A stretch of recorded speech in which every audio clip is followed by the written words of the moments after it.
Мария и Йосиф.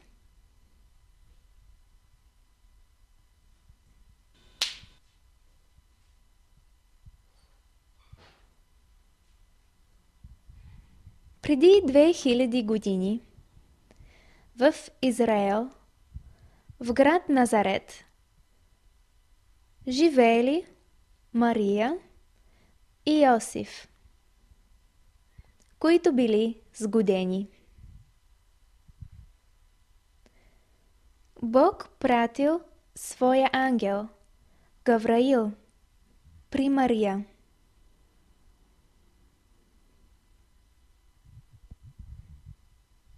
Той й казал,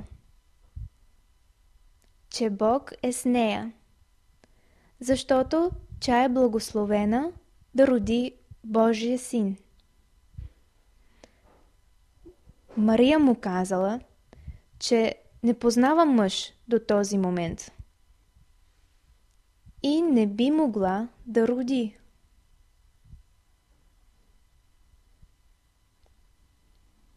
Ангелът обяснил, че това ще стане по силата на Божия дух.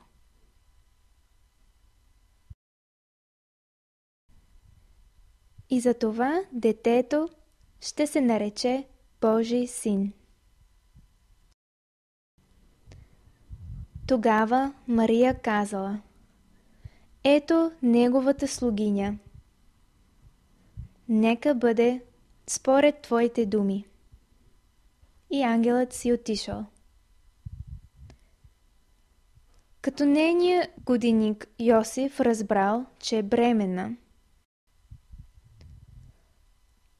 той решил да я напусне.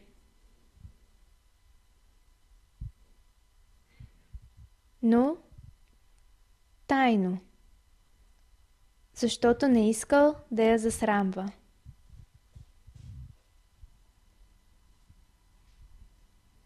Но тогава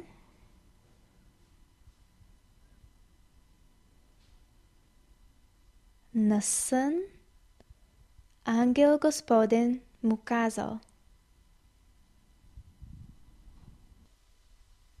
да не се страхува да вземе Мария за жена.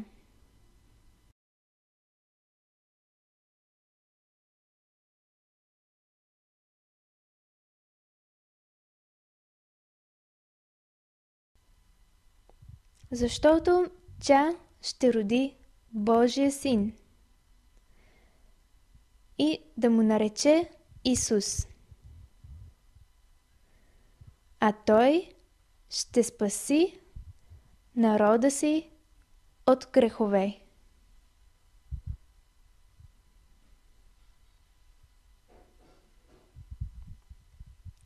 След това Йосиф и Мария се оженили. Но Мария не го познала като мъж, докато не се родило детето. По това време Израел бил под римско владичество.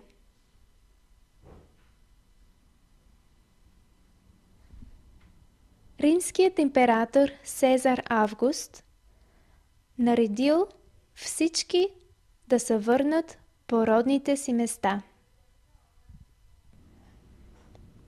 за преброяване на населението.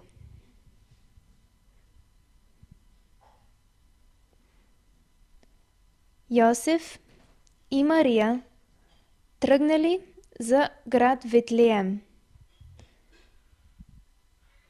за да се запишат в неговото родно място.